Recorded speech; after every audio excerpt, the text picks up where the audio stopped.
A graphic novel, a TV show. Well, it's not TV, it's HBO. And will this thing succeed? And by how much, man? And some might cheer and some might scoff because it's Damon Lindelof. But either way, we're off to watch some Watchmen.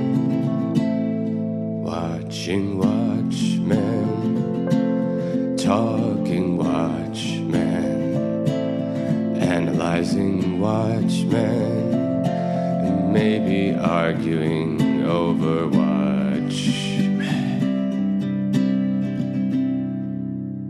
Welcome to Watchmen Watch, a podcast about Watchmen, where we watch Watchmen, you watch Watchmen, we all watch Watchmen. I'm Alex. I'm Justin. And we are going to be talking about Chapter 8 of Watchmen, Old Ghosts, as we continue our walk through Alan Moore and Dave Gibbons' classic comic book series leading up to the premiere of HBO's Watchmen on October 20th.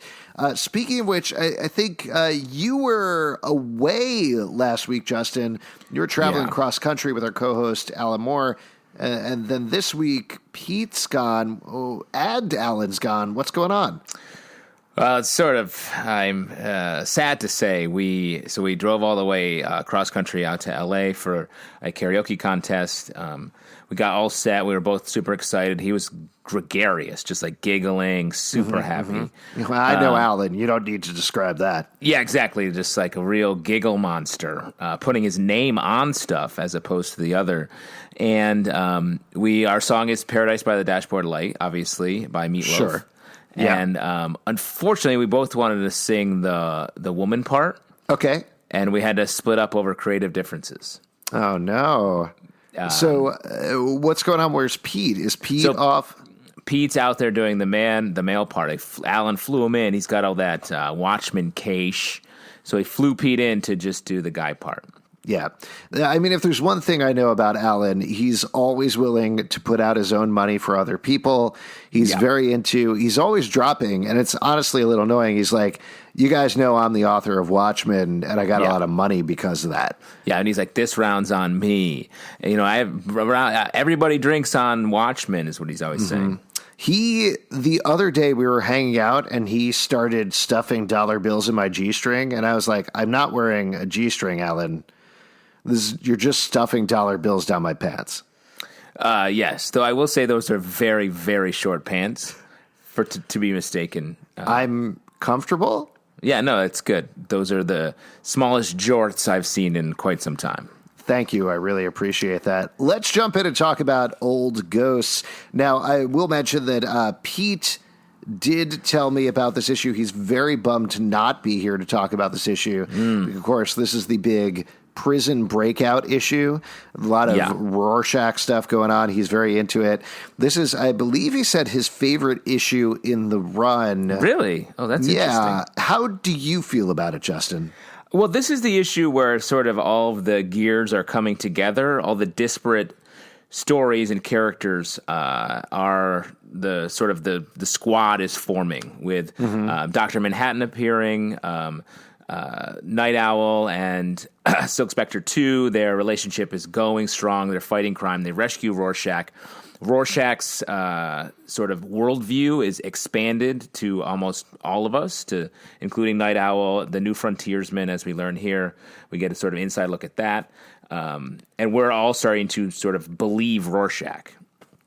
Yeah, I did want to talk about that a bit, and this is certainly jumping right into the middle of the issue as well as the back matter of the issue. But we've talked a lot on the podcast about Rorschach's worldview, how it was different back in 1986 when this was published versus 2019 when we're reviewing it now. But even through that lens, the new frontiersman, which Rorschach read religiously, read it every single day, as we know, man, that's an anti-Semitic paper, like straight up.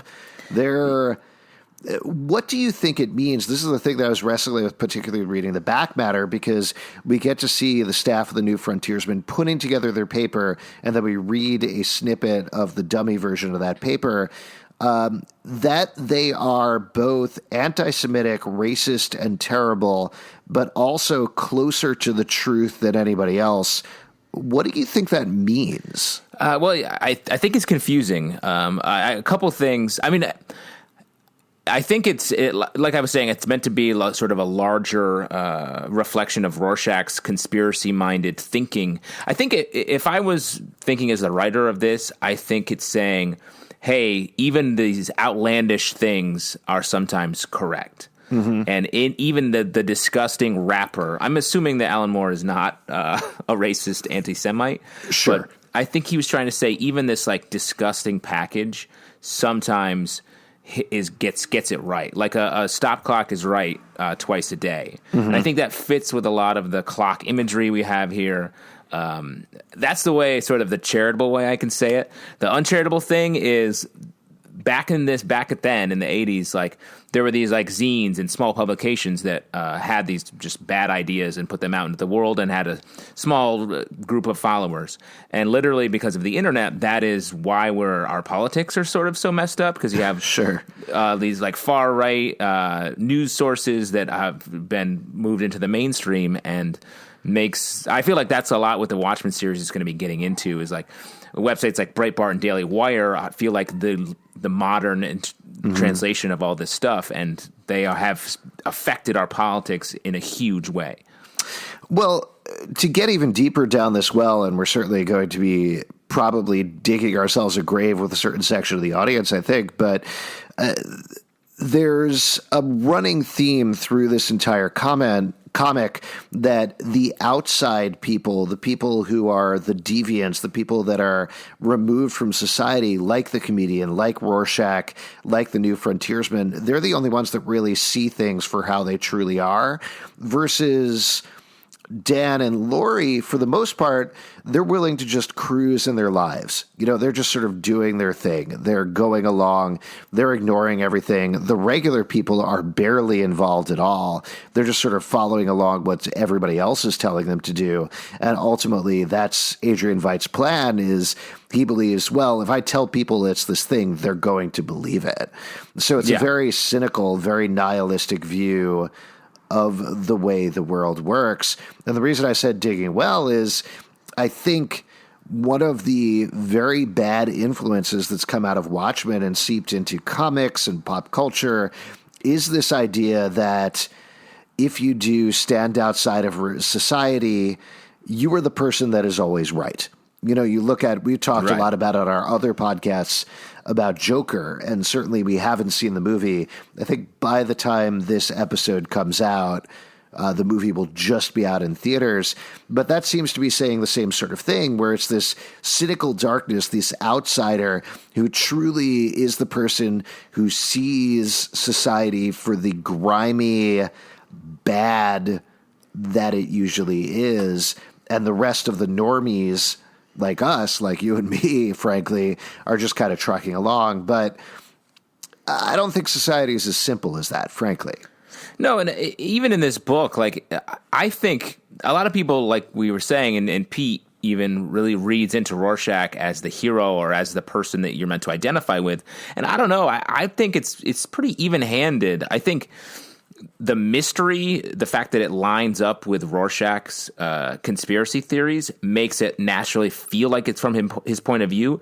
But he suffers through so much of this, and he is, in the end, he doesn't like unravel the mystery. The mystery sort of comes for the heroes, and they get drawn in by Adrian Veidt, as we will read eventually. So, like, and Rorschach loses. So, like, to me, it feels like I don't know. It's not like we are. That's the wrong lesson to take from this. Is that Rorschach is right the whole time, and conspiracy theories are meant to be believed. Well, I think part of that is they're not offering a solution, right? They're pointing out the ills of society. They're pointing out this corruption, this death, this rot that is the base of everything. But all they're really saying is, see, this is bad, versus clearly Adrian Veidt's solution isn't good. Just trucking along and ignoring things isn't good. But not coming up with an out for that is also not necessarily good. Not figuring out a way forward.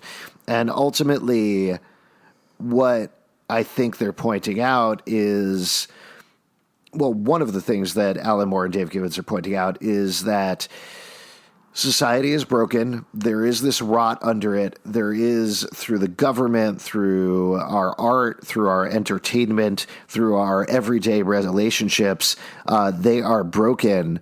But it's more holding up this mirror to this thing and saying, here, see, like the New Frontiersman does, though obviously in a very extreme, very wrong way.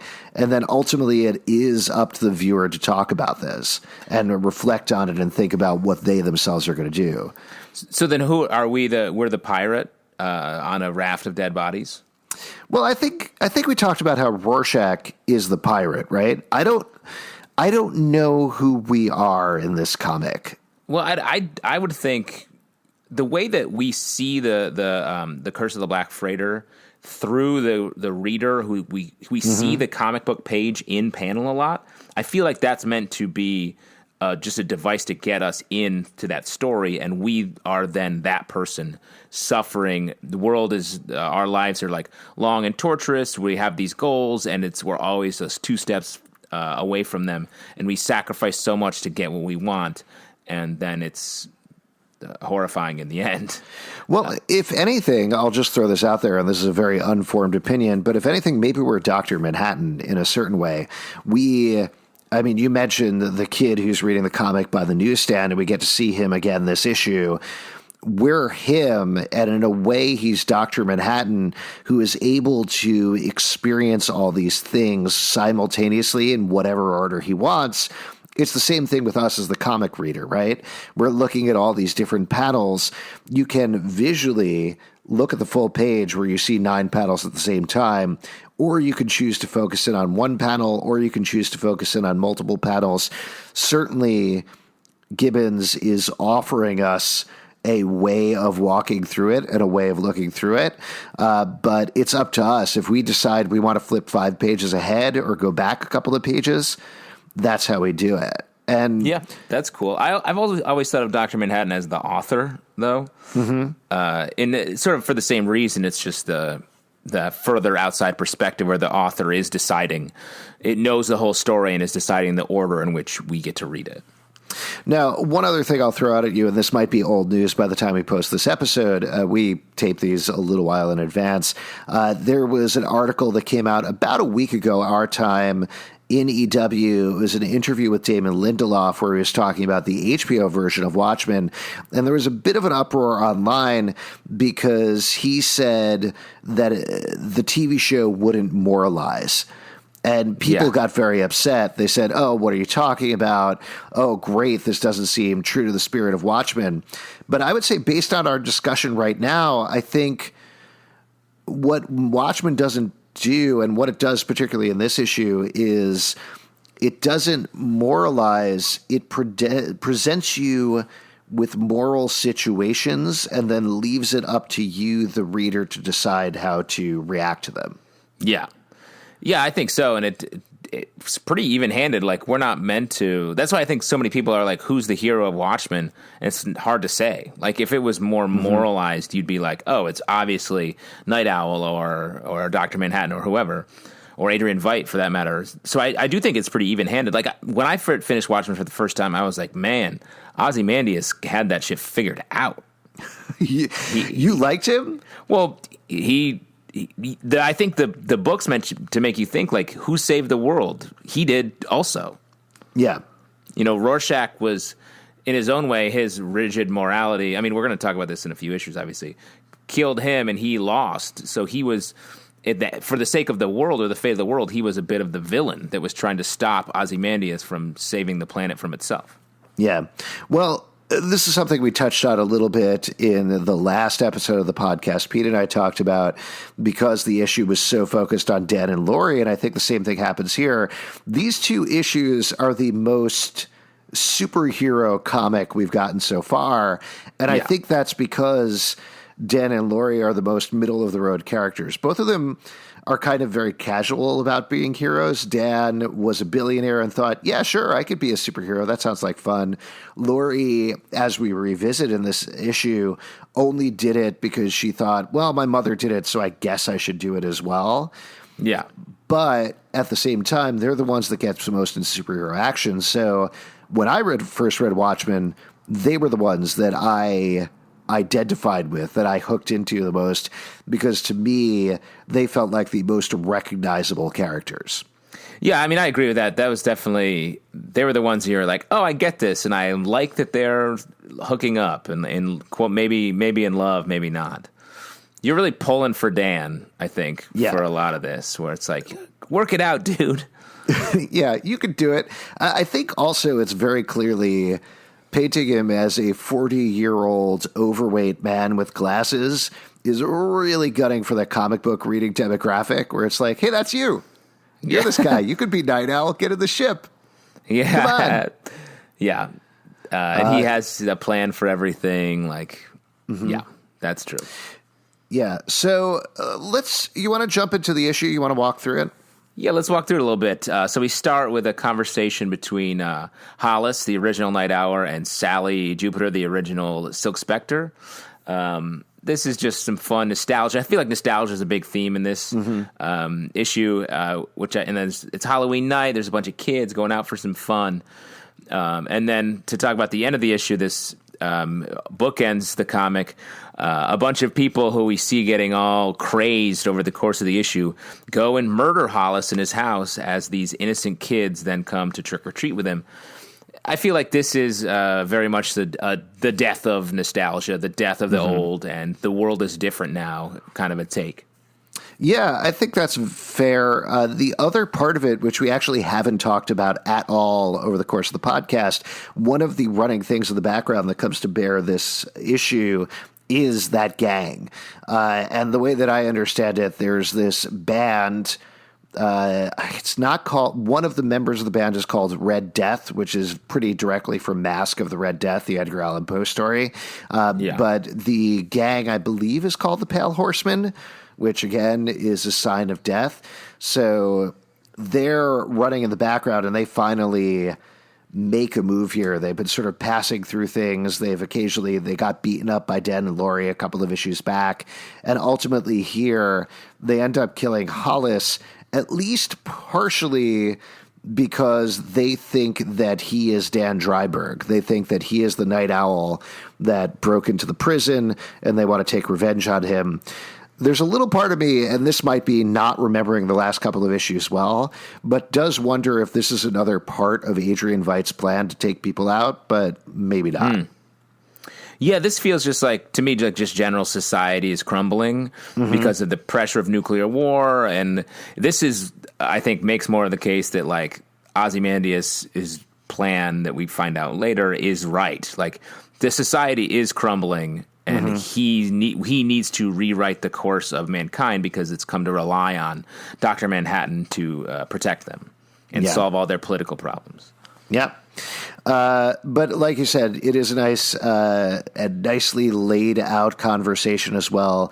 I love, again, the juxtaposition between, and I know I've been saying that word too much, but between the old pictures of Hollis Mason and Night Owl and Sally as Silk Spectre, and them talking about themselves in costume in particular. I thought those are just two fun, well laid out panels. One thing I want to touch on here, because this is also part of the bookend, this takes place mostly on Halloween night. We get to see three trick-or-treaters who later discover the dead body of Hollis Mason, a ghost, a devil, and a pirate. I think the pirate is very clear because we know that pirates are super popular in the way that superheroes are super popular in the real world. Ghost certainly seems to come from old ghosts. And then there's the devil, which also could tie in death. But what do you take away from this costumes? What do you take away from it being set on Halloween? I think costumes, the superheroes are wearing costumes. Like, I think that all plays pretty directly. Last issue we saw that Night Owl, like, he fucks way better when he's in his costume. Right. Just like all of us. Yeah. And I think part of it is innocence wrapped in sort of horrifying things. So much of this issue is the flip of that, horrifying things wrapped up in innocence, where you have these people that just seem like they're hanging out and talking to the newsstand people, and all of a sudden they go and murder Hollis. And that juxtaposition of how we try to put ourselves out there and what is actually lying underneath. Yeah. Well, then we jump over to a sequence set at the newsstand. We get to see the Curse of the Black Freighter comic a little bit more. I think we talked about the cops being the Rosencrantz and Guildenstern. I almost feel like the newsstand people have taken over that job in this issue a little bit. Definitely, because the cops start to play a more threatening role later on in this issue. So, yeah, these are definitely the people on the street. They're dealing with the world at large. These are like the people in Spider-Man who are like, man, someone's got to catch this Green Goblin guy. And then they get, like, buzzed by the sled flying past. I like that you think Green Goblin rides a sled. I appreciate that. Well, he rides the air It's sled. a glider. It's a glider. That's the word. Yes. Air sled. And then we get a scene with Dan and Laurie where they're talking about their plan to break Rorschach out of prison. Two things I wanted to call out about this that I thought were so neat. Now, last issue, the visual motif was all about reflections and circles. We kept seeing everything reflected in Night Owl's goggles and Dan's glasses, in Archie's windows, or whatever you want to call them, over and over and over again as we kept zooming in and out of that. And for the majority of this comic, for the majority of this issue, Dan's glasses and Night Owl's lenses are opaque. Yeah. Except for when he is confronted by the police officer about halfway through, where suddenly you can see his eyes. And I thought this was such a neat little thing to show that even now, even when he's dressed as Dan Dryberg in the scene with Laurie towards the beginning, he's still Night Owl. He's still in costume the entire time. He's confident. And Dave Gibbons draws him, for the first time, really, he's standing up straight. His body language is more confident. It's such a subtle little thing, but it's so smart and so clear and so nice. Confidence is the ultimate costume. Mm-hmm. It's true. That's why nobody recognizes me when I'm standing up straight. I'm usually hunched over like a little old witch. That's right, and that's why I go to work completely nude every day, because confidence is the ultimate costume. Hey, man, dress for the job you want. You know what I'm talking about? Yeah, naked man in public. Yeah, I'll tell you what. I walk into work just wearing a T-shirt. So far, nobody's hired me as Winnie the Pooh, and it's a real bummer. You'll get that job, though. I guess. What office are you walking into that you think there's a Winnie the Pooh position? I walk into Dwayne Reed. Is that where they hire? That's pretty good. There's a lot of honey there. There is. I'm always eating that honey, and I'm always getting stuck in their doors. Then after the Dan and Laurie stuff, we jump right into the prison stuff with Rorschach. We get to see him very stoically sitting in his prison cell. He's just waiting for something to happen. Meanwhile, a bunch of criminals, somebody that he seemingly first tussled with back when he was a superhero called Big Figure, who is a short guy, and that's the funny part. That's a killer joke. Good dude. Man. Whew. Yes. I did like that. I love these little details that they throw in with the old-timey superheroes because and supervillains, because they feel so consistent with the comic books of the time. Yeah, and I mean, goofy, I think, is what you like. All this super dark, gritty storytelling about all the heroes they were dealing with in this comic, and all of their back life, all of their earlier crime fighting stuff is just like battling a bunch of goofs. Mm-hmm. Now, let's talk about Rorschach a little bit, because he does, like I said, sit there very still the entire time while he's interacting with Big Figure. Big Figure is threatening him. His goons is threatening him. They say, we have plenty of time. We're going to kill you in jail. You're not going to survive this. Do you think Rorschach knows that he is going to be broken out, or do you think he knows he has a plan, or is he just completely disengaged from everything? What's going on with him? I think he is like a sort of a coiled snake. He's in like full fighting position. He's just fully at peace, fully Rorschach. I think there's a line here where we hear that his psychologist has left him, and I think that proves that he's right, that he's able to influence that psychologist to fully just give up on society, basically. And I think that gives him the confidence to know whatever happens, I'm going to be ready and be able to be at my peak when these people come to try to kill me or whatever. And he is. I mean, throughout this sequence, these series of little bits here, he dominates these criminals who have him pinned in. Yeah, and we do, to jump back a little bit to the newsstand thing, there's two things we find out. One, the guy that he hit with hot oil died. We find that out throughout this issue. But also, the psychologist does pass by the newsstand. They remark on it a little bit, but they don't know who he is. And initially, I thought that the psychologist was going into the Department of Extraspatial Studies. Looking back on it, I don't think he's actually doing that, but one of the big things that happened in this issue that really does make it feel either like the beginning of the final act or the end of the second act is everything's starting to come together. Everything is passing by each other, and these coincidences are really snowballing, so to speak. Yeah, it feels like this issue, especially the section we're about to get to, is sort of like putting everything on the table, letting everyone have a look at it while still the action is plummeting forward. As we get back to the essential mystery that we've sort of not really been paying attention to too much. It's been a lot of like character stuff. And now we're about to start hitting that full like slope down toward the climax. And I think part of that is just plot-wise, Dan, the realization that he comes to the last issue that there might be more to what Rorschach is saying than just ravings of a crazy person. He starts to trust that, okay, I worked with this guy back in the day. Maybe he's actually onto something. Maybe somebody actually is taking out masks. Maybe there is some bigger plan that I can't quite see here. And we do get to see him Batman out a little bit, putting together all the clues, which I thought was very fun. Yeah. I guess let's get to that. We have the scene where the cops confront him at home.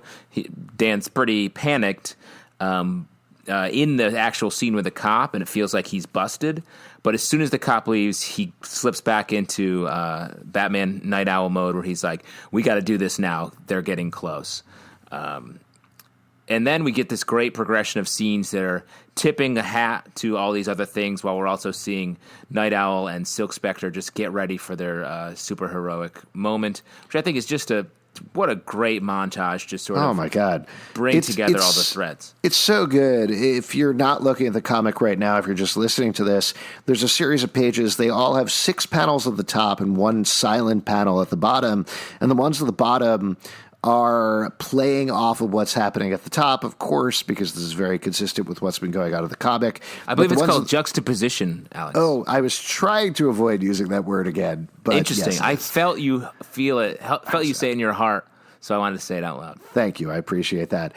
We get to see them getting everything ready, and this almost to me plays like an overture in a certain way, where we get to see the new frontiersmen. For the first time, we get to see what's happening on this island that's been teased before. We get to see the missing, superhero writer, the missing pirate comic writer who has been working on, he thinks, a Hollywood movie. We see the squid monster for the first time being drawn by somebody.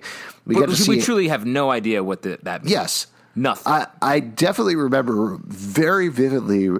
I had completely forgotten about that page until I got back to it. But I remember the first time reading that, I was like, what is going on here? What is this page? It's like, is this a panel from another comic that's somehow in here? Totally out of nowhere. What do you think, going back one section to the new frontiersman, obviously, like, this guy's such a dick, and his assistant, though, is wearing a shirt with a smiley face on it? Mm-hmm. Is that meant to be some sort of, like, reference to, like, a pre-comedian type person? Is this a person who, like, just has no vision of the world? He's in just a smiley face that's untarnished by blood? I mean, that might be part of it. Certainly, he seems like a very naive, simple bay, to use modern parlance. Nice. But at the same time, I think comedian wore that pin, right? and he is probably a superhero fanboy. So it might just be a comedian sweatshirt that he picked up somewhere, potentially. Tight. Yeah. But yeah, I don't know. And then we get to see Hollis Mason putting together the jack-o'-lantern, basically bringing around his own horror, his own doom. Once again, we get dripping pumpkin juice over an eye. It looks exactly like the comedian's button with the blood on it. We get that recurring visual motif. And we get to see they are called, I don't know if they're called Pale Horsemen, but they're from the gang Pale Horse, bothering the newsstand person and being very upset about everything that's going on. They find out that there is a riot in the jail. They're pretty pissed off about that. It's, in a certain way, Rorschach being arrested really is the spark that sets this all off, almost more than Russia invading Afghanistan, I think. Yeah, though I do think there's an existential dread for everyone. They're like, we're all going to die. The newsstand guy is constantly talking about how he thinks everyone's going to die, playing out that anxiety. And even the way these panels are laid out, it's such a stressful build, an anxious build of, it's empty, a pretty empty panel with just the comic book. Then all of a sudden there's smoke everywhere. There's all these people. There's a dude named Durf. Everyone's crowding into the panel. That's stressful. Yeah, meaning a dude named Durf, stressful. Exactly. That's a weird name. And everyone starts shouting like it's building up. This is the formation of a riot. And they're trying to get those Katies. Mm-hmm. Got to get them Katies. That's that street drug. Yeah. What's your favorite thing about Katie? About Katie? Yeah. Having Katies? Yeah. Taking Katies? I like the way they just make you crazy, make you want to like cut off the sleeves off your jean jackets and just like run amok in the streets. Yeah. I know it was kind of the look at the time, but I immediately thought about Mutant Leader from Dark Knight Returns, just because they have the same sort of like, we're very extreme and we're wearing those very angular sunglasses at night. Yeah. It's true. That was the most menacing fashion choice you could make back in the day. Yeah, wear 3D glasses. Terrifying. And then we go back to the prison. We see Rorschach in a sequence that I am 100% sure Pete absolutely loved, where a dude goes after Rorschach. Rorschach turns around, twists his fingers around, ties his pinkies together through the bars of the jail cell, and then Big Figure is forced to cut his throat. Rorschach is splashed with the blood. Now, nothing is wasted in this comic, right? Nothing is unimportant. What do you take away from the way Rorschach is splashed with the blood? Because it's not the same design as the comedian's button. It's not a Rorschach test because it's only on one side of him. What do you think Gibbons and John Higgins, who did the coloring, what do you think they're trying to do with this? To me, his position makes me think of a toy soldier or just a doll who's playing out his part, and he's taking all this blood on him. He's getting splattered. He's getting tarnished by this shitty situation that he's in. It might also be, just to throw something out, but it might also be that he's only half the man right now. He still is Rorschach because, as clearly explained a couple of issues back, Walter Kovacs doesn't exist. He thinks himself just Rorschach, but he's missing his skin right now. He's missing the thing that truly makes him him. So maybe that's why he only has this Rorschach blot on the left side of his body. I see. Yeah. Well, then we get a switch of everything that's going on now that Night Owl and I keep wanting to say Sally Spectre, Silk Spectre, thank you, are in the prison. We switch it and we get this great panel of them flying over the walls as the guards shoot him. So good. And the entire time, to get back to the Dan of it all, Night Owl is completely in charge. He's so confident the entire time, and it's kind of amazing to see. Yeah, and even though he's dressed like a giant owl in a prison full of people who would want to kill him, he's totally chill about it, wearing a cape that doesn't make a lot of sense. I know we've lumped on the movie a lot on this podcast, and I'm sure at some point we'll delve back into the movie and do a full episode about it. But man, reading over the comic, I think I read the comic again, watched the movie, and I haven't read the comic since I watched the movie, so that was stuck in my head. So I was real surprised that they didn't kick anybody's asses at any point here. They basically just walk into the prison, and the whole riot and everything is going on around them, and they don't do much. Yeah.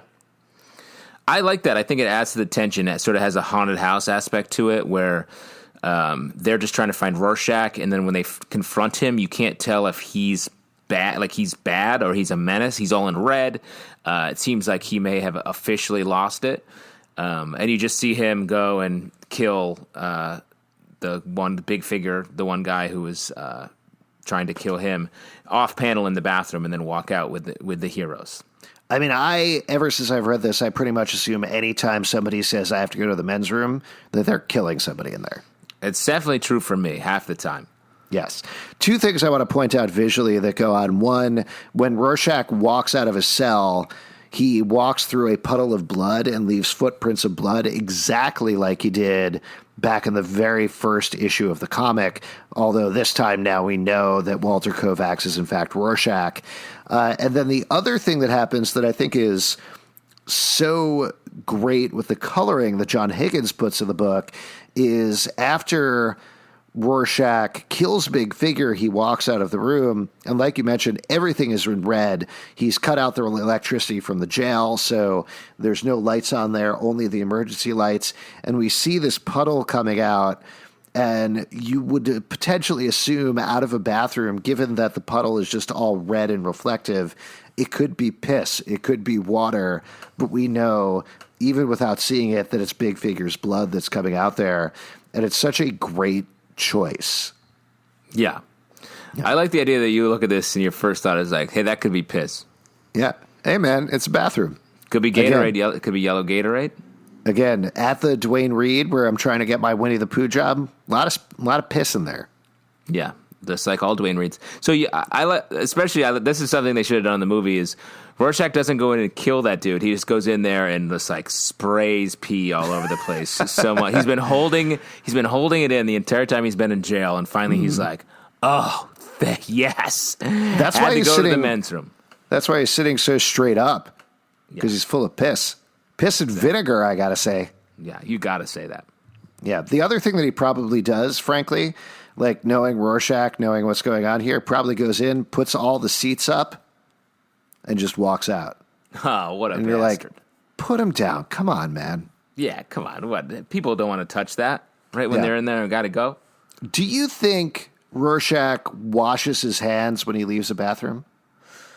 No, I bet he's like reads articles about how the dirtiest part of the bathroom is the knob on the sink. Mm-hmm. So he's like, I'm not touching that. Yeah. Speaking of dirty things, we get an interesting interaction when he shows up and sees Silk Spectre and Night Owl there, where he tells Night Owl, "Oh, good to see you back in the costume, Dan. Laurie, I never liked your costume. It's gross," which, you know, whatever you want to get into with like the misogyny incel nature of Rorschach, it's still a very funny and very clearly Rorschach exchange that he has there.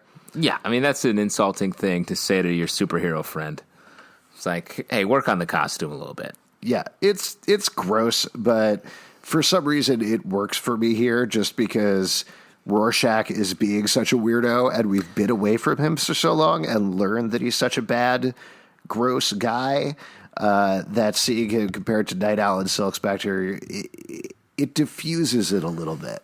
It feels well, and like also, I think it matches the idea of like Night Owl's his buddy, and he has his new girlfriend out with him. He's like, "Oh, I thought it was just going to be you and I hanging out, and she's going to be here.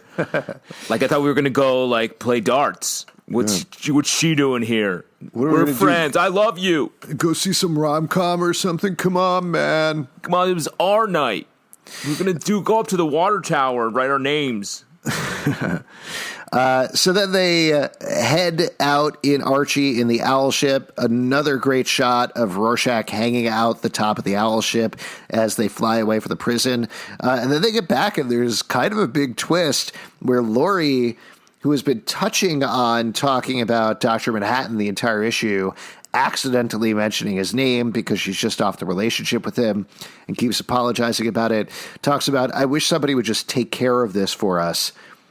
And Dr. Manhattan, totally dude, just holding a magazine, reading about himself, mind you, shows up in her bedroom to be like, oh, we're actually having a conversation right now on Mars. That hasn't happened yet for you, but it's happening simultaneously for me. Just thought I'd come down here and let you know we're going to Mars now. What do you think Dr. Manhattan wants out of this conversation? I don't think he wants anything. I think he really is just like fulfilling the gears of the clock that he says he is. Well, what about on the other end of the spectrum? What about Laurie? This is something we touched on in a couple of episodes of this podcast, but particularly we delved into it a bit in the last episode. What Laurie wants. And here, do you think there is anything to her constantly dropping Dr. Manhattan's name, to her being totally fine to just say, oh, I'm going to Mars, see you later, Dan, bye, at the end? Is she still not as into the relationship with Dan as Dan is with Laurie? What's your take on it?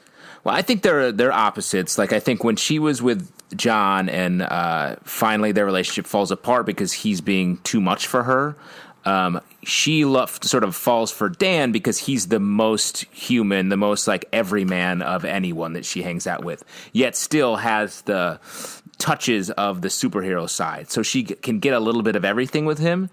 But then when she sort of conjures him out of nowhere and it's like, oh, this is my guy. He's all powerful. He doesn't have issues with confidence. He just is what he is. She gets swept back up into him. I think she's just in the middle of her a tough spot. But I think at the end of it, she loves the Dr. Manhattan that she first met so many years ago. And Night Owl just isn't enough to fill that gap. There's also the possibility that she's lazy, frankly. That's something that, not to take her down a notch, but that's something that Sally mentions right at the beginning of the issue, where she tells Hollis Mason on the phone, oh, it's so funny that Laurie is going out and doing this stuff. She never really wanted to put it into the work to be a superhero. She was always kind of annoyed and bored by it. Certainly that's Sally's take, and she has her own take, but it could be a relief in a certain way to Laurie to say, oh, thank God. Okay, we don't have to figure out a mystery. We don't have to break anybody else out of prison. Great. John is here. He's going to solve everything. Yeah, I think there's a little truth to that. But also I think she's someone who has never really made her own decisions in her life. Like, she just became a superhero because her mom sort of made her. She was with John because it was convenient. Though I do think she actually loves him. She was with Dan because he was chasing after her. And then she doesn't even really have to make a decision here because Dr. Manhattan is like, no, you are talking to me in 1 hour. And so she's like, okay. And then off she goes. Then we get to see Rorschach and Night Owl escaping from the police in a parallel to the scene of Night Owl and Laurie leaving by the tunnel the last issue. And then we get to the saddest scene in the issue, which we talked about earlier, but Hollis Mason getting killed by this gang. It's intercut with scenes of him in his prime beating up villains and having a great time doing it. And even though we haven't spent a lot of time with Hollis Mason, it's gutting, I think, this sequence. Yeah, I think because at our core, if you read comic books and then you find Watchmen, like, Hollis represents sort of regular comics. And so to see him die, even though we don't know too much about him as an individual, it feels like, Batman, you're the comic characters you sort of grew up and have nostalgia for are just being murdered right in front of you. Yeah. Well, in a certain way, then, would you say the leader of the Pale Horse is Alan Moore? And he's like, yep, that's it. Watchmen killed superhero comics. I mean, yeah, I do. Like, especially, I think, when these kids, in the last panel of the issue, when the kids walk in and see his dead body, like, I think that's the comic book industry being like, oh, shit, things just got fucked up in here. Because after this comic, it was like, it's a whole new game out there. Now, one other last thing that I wanted to mention is Hooded Justice. This is a character that we haven't spent a lot of time with, but will become important, I believe, if I remember correctly, pretty soon. The ghost character who shows up, the trick-or-treater who's dressed like a ghost, who shows up towards the end, looks a lot like Hooded Justice, at least in terms of the profile. Then immediately following that, we get the New Frontiersman article that's honor is like the hawk, sometimes it must go hooded. And there's also a lowercase reference to Hooded Justice in the text of one of those articles as well. So what I think is most interesting about that, I don't think we're getting to it immediately, but it's more essentially saying, hey, don't forget about this Hooded Justice character. I know we're saying we killed off the past, but we're not quite done with it completely. Yeah. Because it does inform, like, everything is meaningful. It's just this issue especially puts a real flag in just what a dystopian world is happening around all of this action right now. And just to get back to the HBO show of it all, I think it's going to be kind of fascinating to see focus on Hooded Justice, just because Sister Night, who is Regina King's character in the show, seems clearly inspired in the text of the show by Hooded Justice. So I think there's going to be a lot of riffs on that relatively underserved character when we watch the TV show, but we'll have to see. It almost feels like the TV series, the more we see of it, is like, oh, it's all happening again from the beginning. So it's using all of the Watchmen stuff that we know and setting it after that, but the cycle is beginning once again. Yeah. Because we're starting with Hooded Justice, and Rorschach is there, but in a different thing. Everything is remixed, but it is from the very same beginning. Yeah. Anything else you wanted to say about this issue before we wrap up here? Comics are good. I agree. If you'd like to support us, patreon.com/Comic Book Club. Also, we do a live show every Tuesday night at 8 p.m. at the People's Improv Theater Loft in New York. Come on by. We'll chat with you about Watchmen. A couple of places you can check out this podcast. You can go to Facebook, Watchmen Watch Podcast. Also, Instagram, Watchmen Watch Podcast. On Twitter, Watchmen Watch 1. Sorry, we couldn't get Watchmen Watch Podcast. That's just how Twitter works. Also, you can check out the podcast at comicbookclublive.com. Subscribe, rate, and leave a comment on iTunes, Android, Spotify, Stitcher, or the app of your choice. And remember, we taped this podcast 35 minutes ago. Alan just texted me. He said, I'm so sorry. I'm so sorry. Pete is bad at karaoke. I'll definitely be there next week.